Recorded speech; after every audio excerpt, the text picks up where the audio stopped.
dinasehatkan oleh Rasulullah Sallallahu Alaihi Wasallam. Kita berkumpul di suatu majlis yang oleh agama dinamai majlis zikir. Tidak kurang dari 200 kali kata-kata zikir terulang di dalam Al-Quran. Objeknya bermacam-macam. Salah satu di antaranya adalah berzikir, merenung, mengingat, menyebut-nyebut tokoh-tokoh, lebih-lebih yang memiliki jasa di dalam masyarakat. Rasul Sallallahu Alaihi Wasallam pun memerintahkan kita dengan sabdanya, "Uzkuru mahasina mautakum." Renung-renungkanlah, ingat-ingatlah, sebut-sebutlah jasa-jasa, kebaikan-kebaikan orang-orang mati kamu. Karena itu, kita perlu garis bawahi bahwa acara kita ini, acara haul ini adalah salah satu dari ajaran penting dalam agama Islam yang ditekankan oleh Al-Quran dan Sunnah.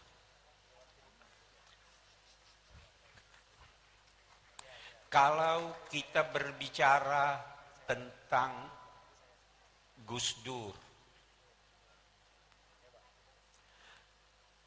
tidak mudah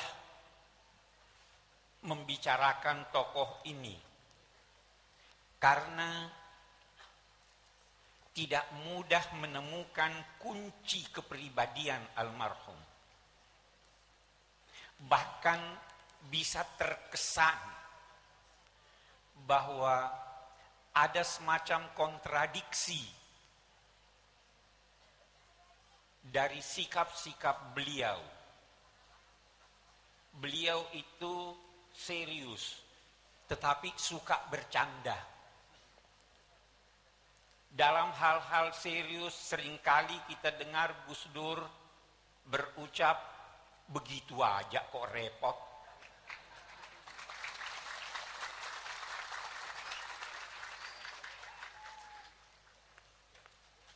Serius dan bercanda bertolak belakang, tetapi tidak harus dipertentangkan.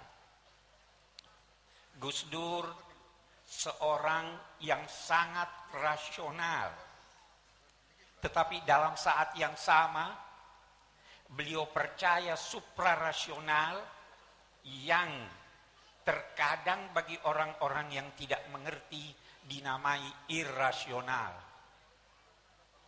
Bertolak belakang. Gus Dur almarhum seorang demokrat, senang bermusyawarah, tetapi dalam saat yang sama bisa terkesan karena kuatnya kepribadian beliau dan kuatnya cara-cara beliau untuk mempertahankan pendapatnya, terkesan bahwa beliau otoriter. Gus Dur, Allah yarham, seorang yang berpijak di bumi Indonesia, melihat jauh ke depan, tetapi dalam saat yang sama tidak pernah tidak menoleh ke belakang. Gus Dur bukan saja mengumandangkan dan mempraktekkan ungkapan yang dikenal oleh agamawan dengan al-muhafazatu alal qadimis salih wal akhdhu bil jadidil aslah, tetapi Gus Dur lebih dari itu. Bukan hanya sekedar memelihara yang baik dari masa lalu serta mengambil yang lebih baik yang ada masa kini, beliau bukan sekedar mengambil, tetapi mempersembahkan sesuatu yang orisinil baru dari Gus Dur.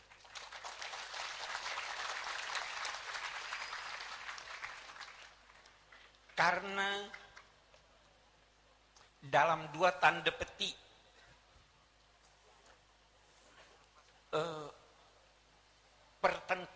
pertentangan ini, maka sikap masyarakat terhadap Gus Dur juga berbeda. Ada yang sangat mengagumi Gus Dur, tapi ada juga yang tidak paham tentang Gus Dur, itu mempersalahkan Gus Dur. Dalam pandangan agamawan dan ilmuwan, kalau Anda menemukan satu orang yang sikap masyarakat kontradiktif terhadapnya, maka ketahuilah bahwa yang bersangkutan adalah seorang yang jenius.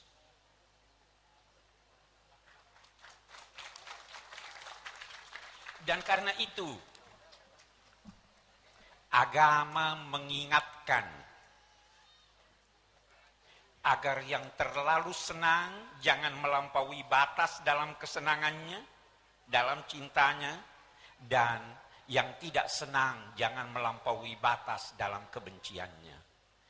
Rasul Shallallahu Alaihi Wasallam bersabda menyangkut Sayyidina Ali karramallahu wajhahu, ada yang sangat-sangat mengagungkan beliau, melebihi kedudukan beliau, dan ada juga yang membenci beliau. Rasul Shallallahu Alaihi Wasallam bersabda, ya Ali, yahliku fika rajulan, wahai Ali, ada dua kelompok manusia yang binasa menyangkut sikapnya terhadap engkau. Yang pertama, terlalu cinta kepadamu. Dia binasa kalau terlalu cinta melebihi batas. Dan yang kedua, terlalu benci kepadamu. Kita ingin menempatkan Gus Dur pada tempatnya yang sebaik-baiknya. Kita tidak ingin terjadi kecintaan kita mengantar kita kepada syirik. Tapi dalam saat yang sama, kita tidak ingin ketika kita tidak sependapat dengan beliau, menuduh beliau dengan tuduhan-tuduhan yang tidak benar.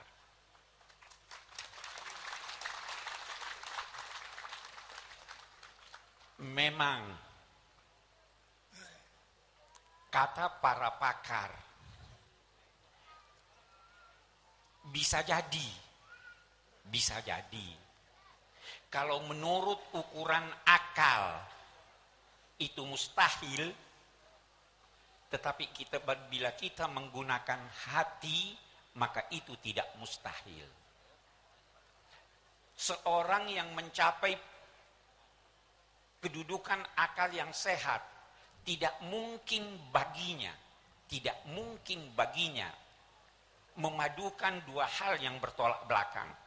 Tetapi seorang yang mencapai puncak akal dan puncak kesucian jiwa, dia dapat mencapai dan menggabung dua hal yang bertolak belakang. Itu sebabnya sejak dulu ada filosof yang berkata, sebenarnya bisa jadi ada orang yang berjalan di sungai, tapi dalam saat yang sama dia berhenti. Al-Quran menyatakan, wa ma ramaita idh ramaita walakinnallaha rama. Bukan engkau yang melempar waktu engkau melempar. Bagaimana bisa jadi ini? Bukan engkau yang melempar pada saat engkau melempar, tapi Allah yang melempar. Dua hal yang bertolak belakang. Karena itu, ketika kita menemukan dalam ide-ide, dalam pemikiran Gus Dur, faham pluralisme, sebenarnya itu lahir dari pandangan akal yang digabung dengan pandangan hati yang suci. Itu sebabnya sufi-sufi besar yang sebahagian mereka disalahfahami pendapat-pendapatnya, itu berdendang. Ada yang berkata, sekali engkau melihat saya beribadah kepada Tuhan di masjid, dan di kali lain engkau melihat saya mengabdi di gereja. Sekali engkau saya puja dan dikali lain engkau memuja saya. Sekali aku menyembah kepadamu dan dikali lain engkau menyembahku. Itu kata Ibnu Arabi. Hal yang bertentangan, tetapi sebenarnya bagi yang faham itu tidak harus dipertentangkan. Gus Dur dengan faham pluralismenya, ada yang salah faham. Padahal kalau kita merujuk kepada Al-Quran, kita merujuk kepada sunnah Nabi Sallallahu Alaihi Wasallam, kita akan menemukan itu sangat sejalan dengan apa yang diajarkan oleh Nabi. Kalau kita baca surat perjanjian Nabi kepada kelompok Kristen Najran, boleh jadi ada orang yang tidak percaya itu. Saudara tahu, antara lain dikatakan di sana bahwa umat Islam harus membantu umat Kristen kapan dan dimanapun, sehingga jika mereka membutuhkan dana untuk membangun gereja-gereja mereka, hendaklah dia dibantu bukan sebagai utang, tetapi bantuan yang tulus. Itu perjanjian Nabi. Yang semacam itu yang difahami oleh Gus Dur. Bagi orang yang tidak faham sejarah, dia katakan, oh ini melanggar. Karena itu sangat wajar jika kita kembali kepada pikiran-pikiran Gus Dur. Sangat wajar apabila kita teruskan pikiran-pikiran beliau, apalagi dewasa ini. Gus Dur berpijak masa kini, tapi menoleh ke belakang sekaligus memandang jauh ke depan. Terkadang pikiran-pikiran beliau melampaui masanya, sehingga nanti setelah beliau pergi, masa berubah, baru orang sadar, oh itu dulu Gus Dur benar ketika itu. Disitulah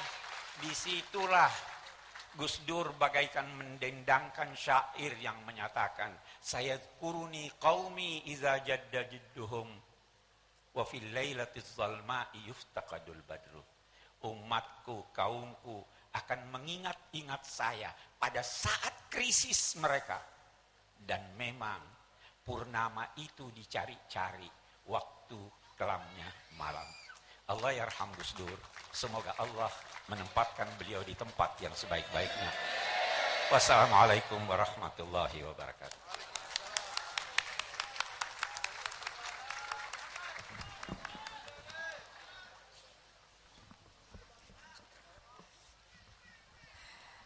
Baiklah hadirin hadirat rahimakumullah. Sebagai acara berikutnya, marilah kita agungkan dan semarakkan suasana malam hari ini dengan pembacaan dan lantunan sholawat kepada Nabi besar Habib Muhammad sallallahu alaihi wasallam, yang mana pembacaan sholawat ini akan dipimpin oleh Bapak Habaib Syekh bin Abdul Qadir Asgaf yang secara khusus datang dari Solo, Jawa Tengah. Allahumma sholli ala sayyidina Muhammad.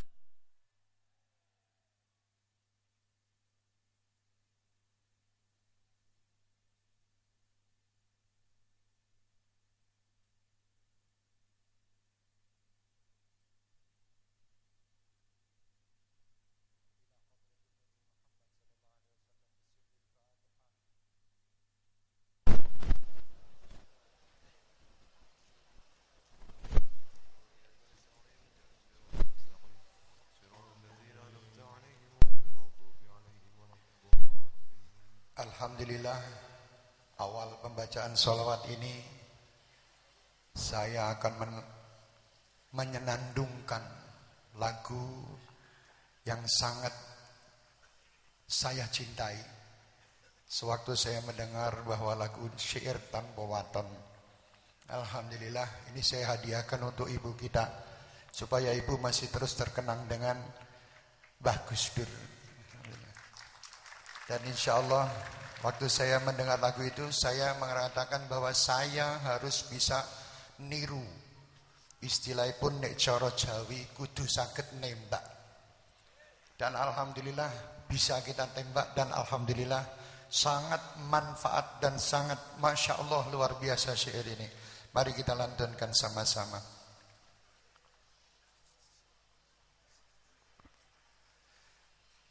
Astaghfirullah Rabbal baraya, astaghfirullah minal khataya, Rabbi zidni ilman nafi'an wa wafiqni